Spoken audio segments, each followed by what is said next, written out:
Glasgow team to play the Bulls.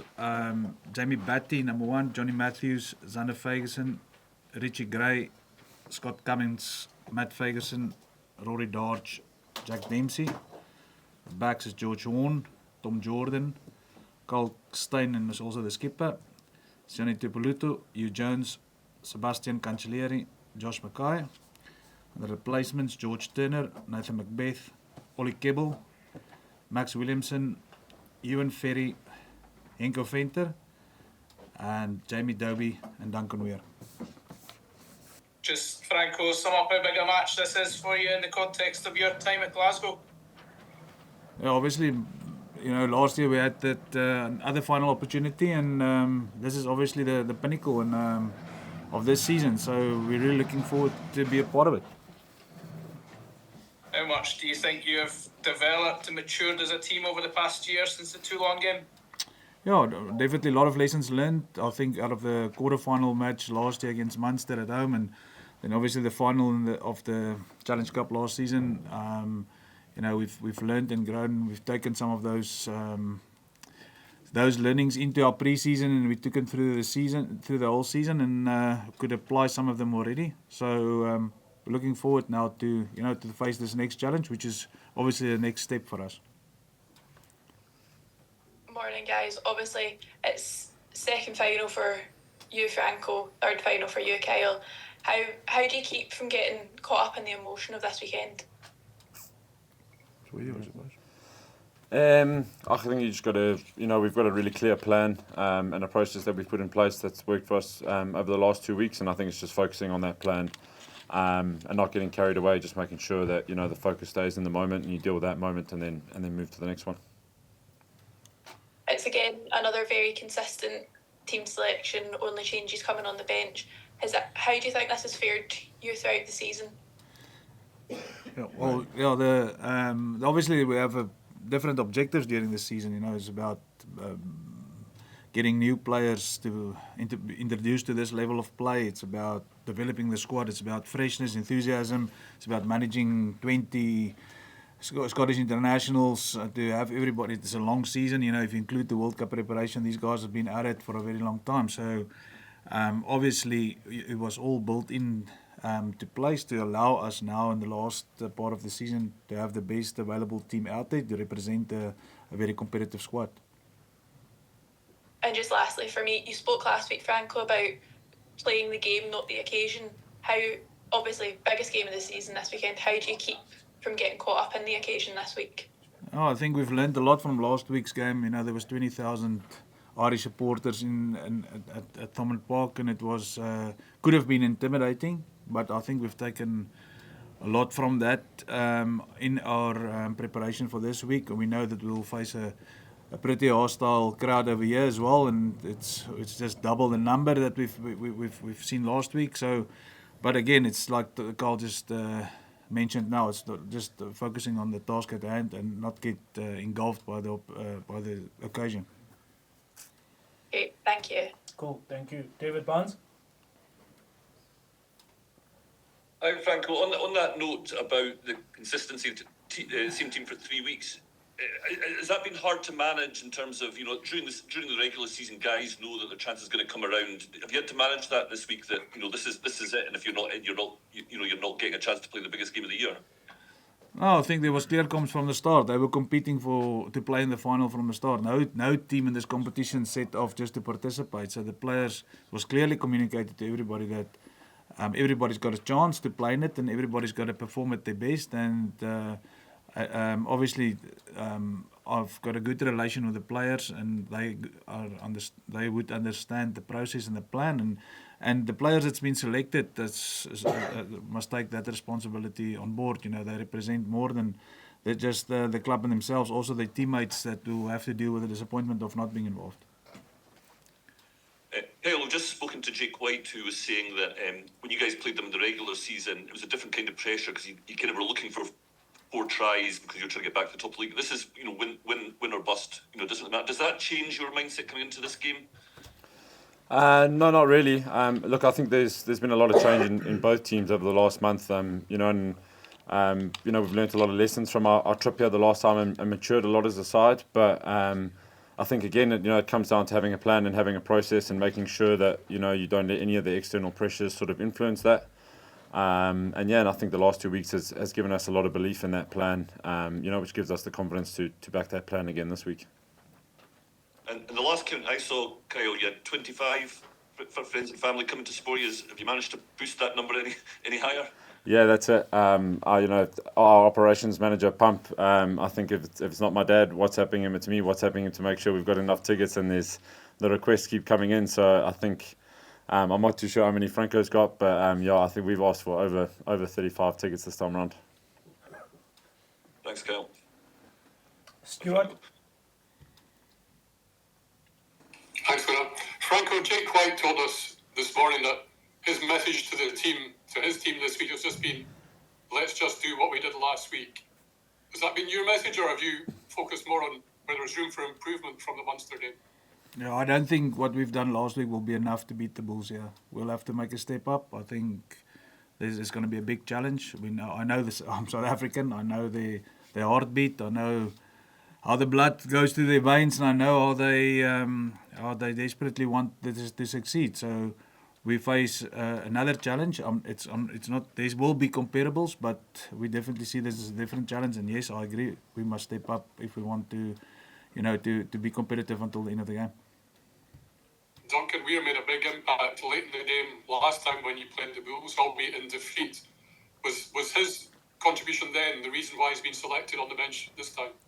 Yeah, look, the ball flies a little bit further over here because of the height above sea level, and he has that ability to kick a little bit from further out. We against Munster, we declined a couple of opportunities because of the little bit of wind in our face, and it's just George's range is just up to a certain point where Duncan's got a little bit more distance in it, and then that's one part of it. Yes, he contributes immensely off the field, and his experience is counting in his favour at the moment.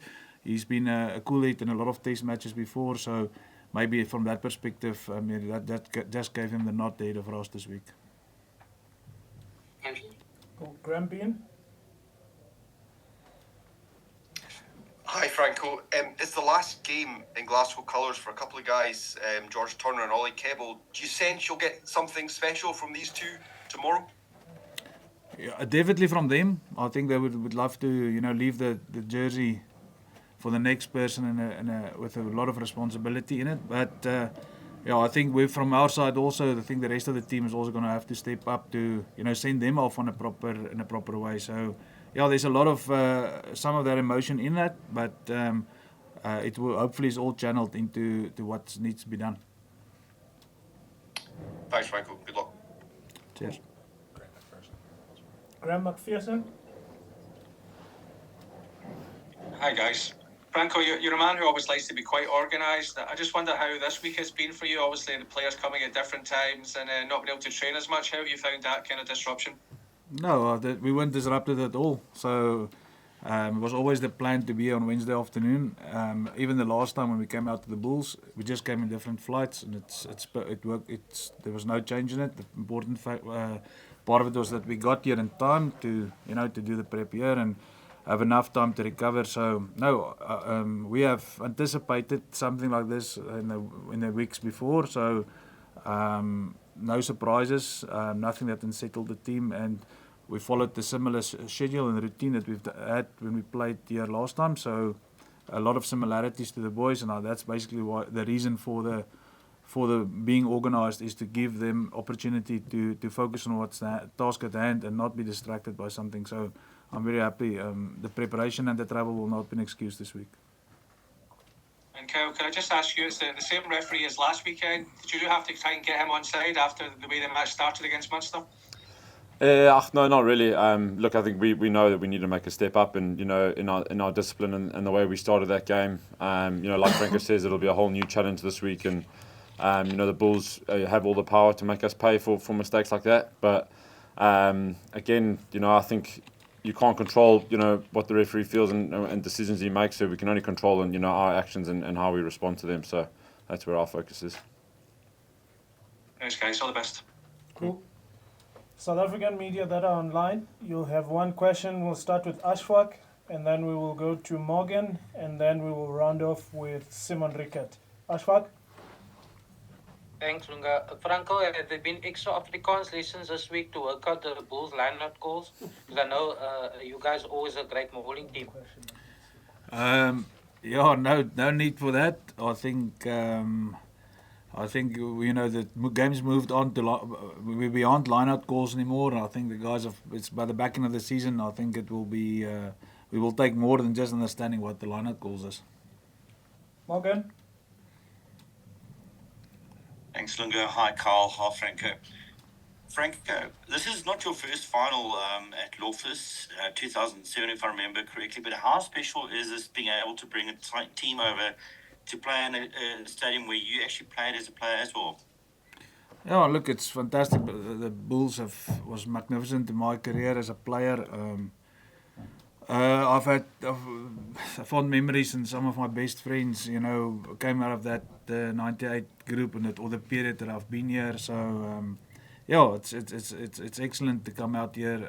I've been here obviously now a couple of times during the years with the Cheetahs and with the Springboks. So seeing Loftus full is always special, and a special motivation. And so to share this experience with people I work with now currently is fantastic. I do feel, regardless of the result, this experience will mean a lot to all the teams, you know, experience levels and what they can experience in world rugby. I still believe that Loftus is the best place to play rugby. The ball travels a little bit further, the wind never blows, the temperature is always the same, and the crowd's always enthusiastic. So definitely a proud moment, but also excellent to share it with boys that will take it on board for the rest of their careers.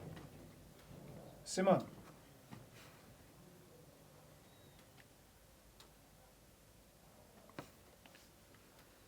Okay, Anemi? Thank you, Lunga. I just have one question for Kyle. How do you erase the memory of your last visit to South Africa? What would your message be to your team members? Oh, we certainly won't erase it. You know, it was only a month ago, and you know there were lots of valuable lessons. You know, that can help us tomorrow. And I think we've used that by just trying to take those lessons to make sure that, you know, we grow as a team and grow with the decisions we make, and use it as fuel for tomorrow. Franco, if the stats are to be believed, I think you won a third of your Springbok caps here in Pretoria. You know, when you played that last game against the All Blacks in '99, could you ever imagine coming back now as a head coach of a Scottish team in a European League final? It's quite a turn around. Yeah, look, it was Super Rugby back in the day, and so much has changed since then. So yeah, it's been fantastic. 25 years ago. I remember I had a one-on-one with Alama Jeremia in the top right corner with 10 meters to go to the try line. And as I tackled him over the touchline, the way Loftus reacted to that was always special. So good to come back here and experience that again.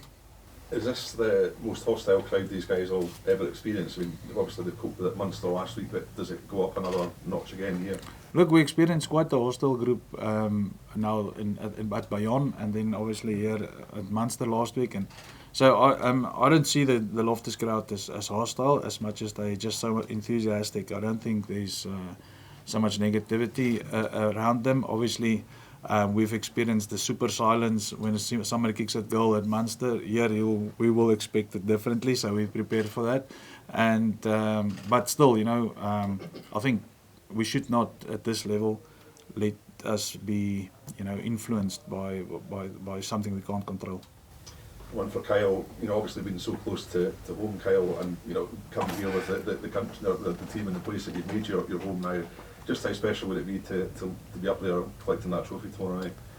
Yeah, look, it'd be massively special. Life is a funny way of, you know, going in circles like this that kind of, you know, forces you to take a moment and just reflect, you know, which is really special. But, you know, I think just, yeah, the journey for this group over the last, you know, 24 months, you know, everyone in the building, the amount of effort they've put in, all the people back in Glasgow, I think to be able to do it for all of them tomorrow would be really special.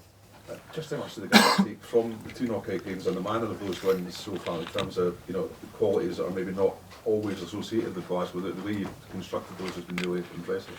Yeah, well, I suppose, you know, it's been something, you know, since, you know, last year's playoffs that we've been working away of, you know, as a group, as coaches, as players. And I think there's no other way to get the belief than going out there and doing it. And I think that's exactly, you know, what it's done. It's given us the belief in that plan and the fact that we can do it and that it does work. And I think that, yeah, belief is the biggest thing we'll take out of the last 2 weeks. Good man, thanks.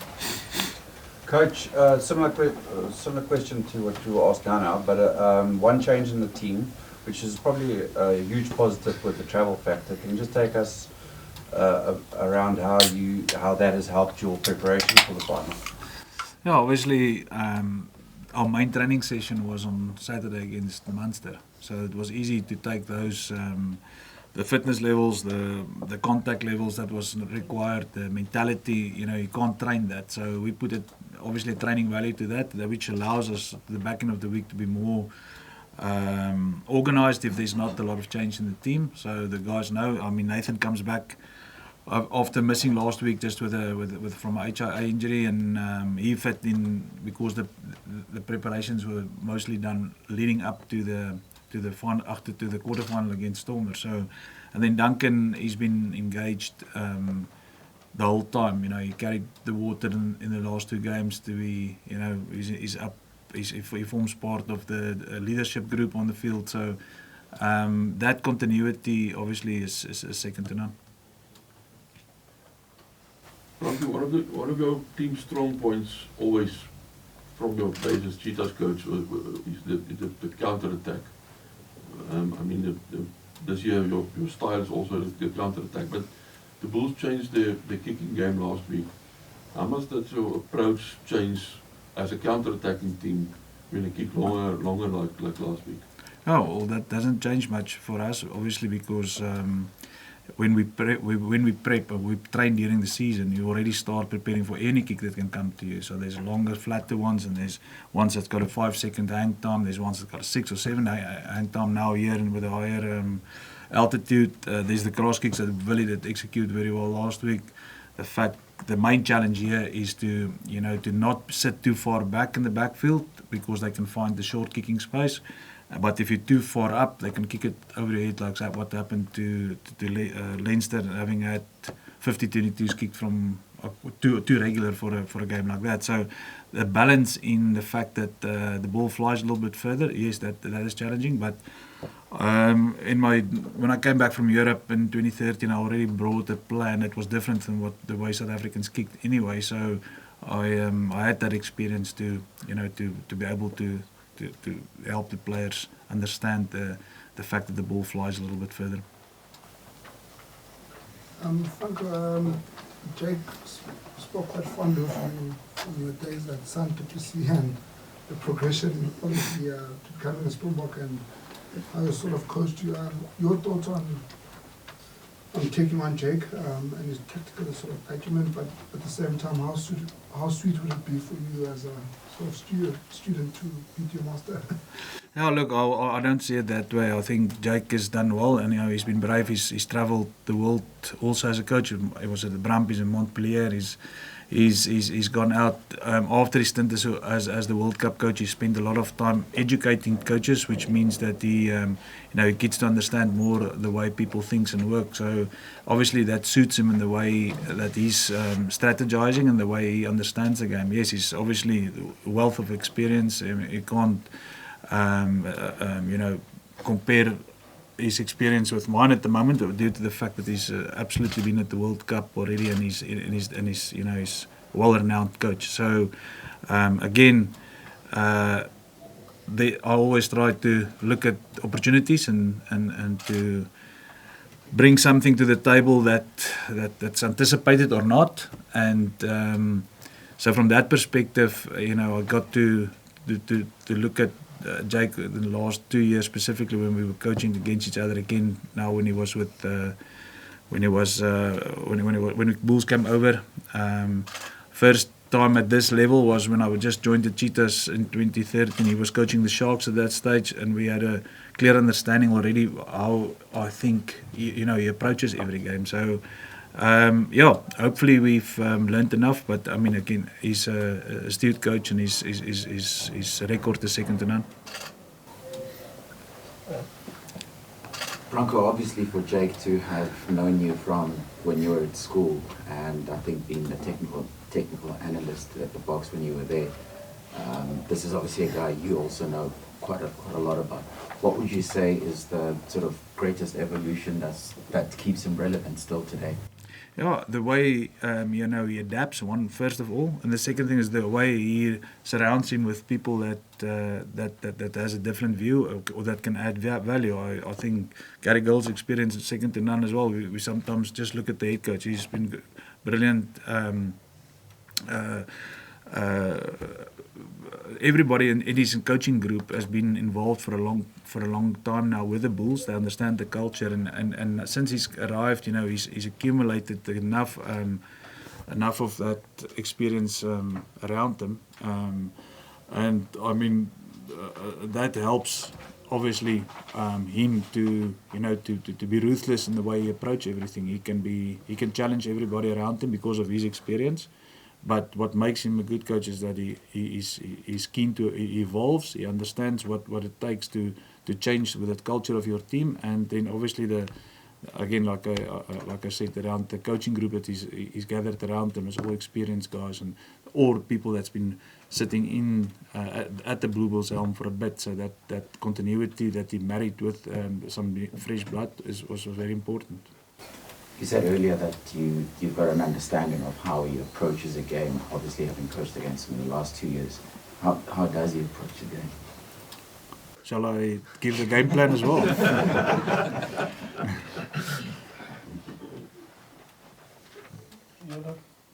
Coach, the last time Glasgow took on the Bulls at this stadium, I think Jake White said had the game gone on longer, you guys might have probably won the game, just the way that you finished. Has that influenced the way that you approach tomorrow? Are you going to try to go with that same intensity? If so, then is altitude then going to be a factor in the latter stages of the game, especially in the final? I think that was the hurdle that we got over here last time.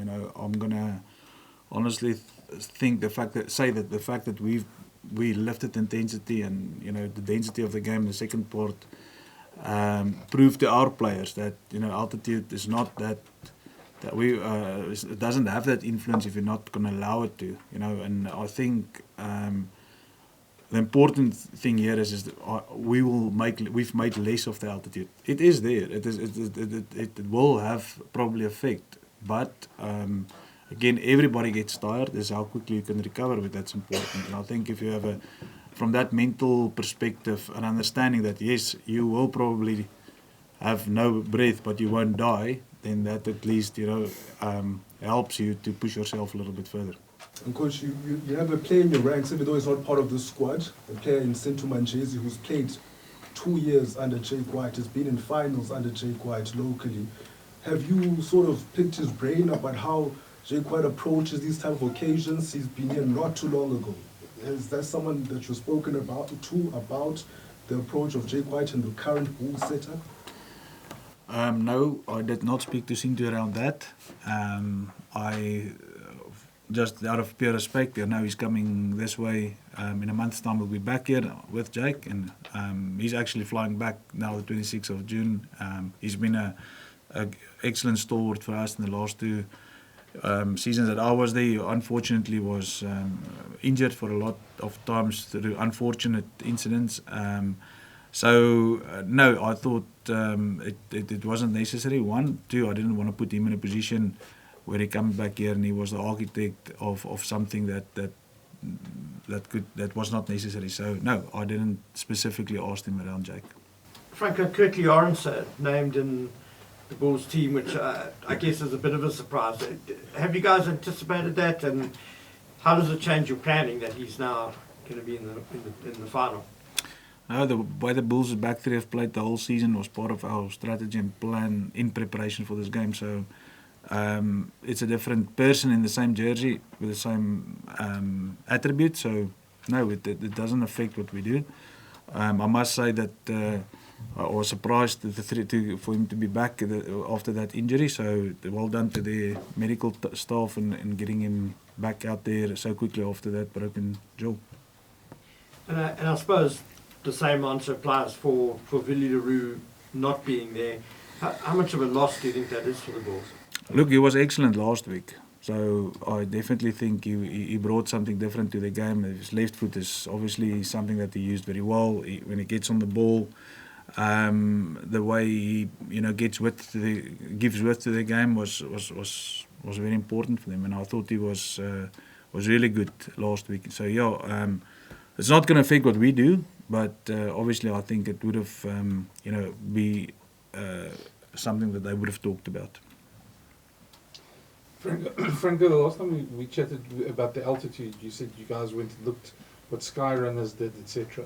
After last, do you feel you've unlocked that key now? I know you've said there's one thing that you took out last time, but do you think in the final that's going to matter so much? Yeah, I think everybody's going one gear up in the final. I think question would be, are you prepared to die in a final? And I think most of these players would say, that's what an opportunity. So, yes.